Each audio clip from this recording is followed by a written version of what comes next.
Well, the day's finally here. Street Fighter V has arrived. Yay! And I've had a chance to spend a few hours playing it today, but I have to be honest, I'm finding the reviews rather baffling. If you look at Metacritic, the game's currently sitting just north of 80 for critics, while users haven't been quite so kind. Something that echoed in the vast majority of the critical reviews, both negative and positive, is an admission that the game's level of content may not make it worth a retail price to many players, even as many of these outlets still awarded the game 8s and 9s for its gameplay. Now, I have no intention of criticising Street Fighter V's gameplay, which I will agree is a ton of fun, no matter that I'm not particularly good at these games, as you can probably see from my gameplay footage here. I also don't feel especially comfortable even giving the game a score at the moment from what I've played so far, because what's there is so ridiculously piecemeal, and like many have already said, it just feels somewhat like an early access taster title. The main thing I want to talk about is the story mode, which is frankly, to me, pretty damn embarrassing as a release. They may be simple and formulaic even at the best of times in beat 'em ups. I'm a big fan of these 20-30 minute campaigns in the genre, where you get a few glossy cutscenes and usually 8 to 10 fights overall.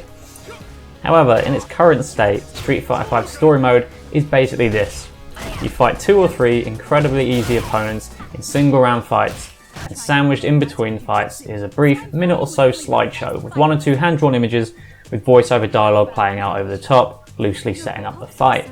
It's just so low effort. I mean, I managed to beat some of these story modes in just over 5 minutes, and the longest one took me no more than 10. That means that getting through the 16 character stories currently available probably won't take you more than about 2 hours, which in my opinion is disgraceful. Yes, we all know that Street Fighter V was rushed out to coincide with the tournament season, and Capcom have promised that a more cinematic story mode will be added in June along with other things. But it seems to me that some reviewers are perhaps showing a little too much good faith to a developer who's had their fair share of run-ins with gamers. The game should be reviewed for what it is now rather than what it might be in 4 or 5 months. Now, that's not to just dismiss anyone who gave the game a high score, because I'm sure many will feel like they're not at all giving Capcom a free pass, but at the same time, the whole staggered content release just feels kind of icky to me, as gamers are essentially paying full price for a paltry amount of content and then simply taking Capcom on their word that they might fill in the gaps later.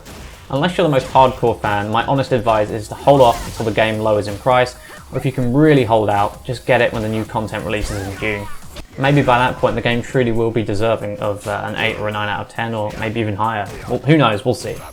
Now, that's just one thing I wanted to talk about today. Next up is the game's treatment on PC, and while Street Fighter V is by my estimation a pretty rock solid port, they've left out one massive, idiotic, head-smackingly dumb feature: the ability to change your fucking keyboard bindings.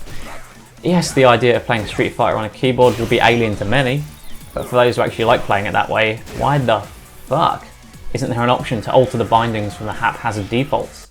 Hell, it took me about 2 minutes of pressing every button on my keyboard just to accept the fucking end user agreement. Thankfully, I have an Xbox One, so I just plugged in my controller and the thing played beautifully. But doesn't it seem ridiculously archaic and anti-consumer that they don't have the freedom to just alter the controls to their preferences? I'm sure someone will come up with a registry hack or something to fix this within a day or two, but still, you shouldn't need to jump through hoops for just sheer ease of use. And finally, I wanted to just briefly mention the embarrassing, fan-servicey female characters in this game. Yes, a lot's already been said about Armika before release, but new combatant Laura isn't much more than a cringeworthy throwback, hypersexualized to a degree that most people who are actually having sex will no doubt find to be a pandering pile of bullshit. She was right! I'm excited just by how strong he looks! For all 3 of these issues, I really have to ask, in 2016, are we not better than this? Thanks for watching, and I'll be here from dusk till shortly.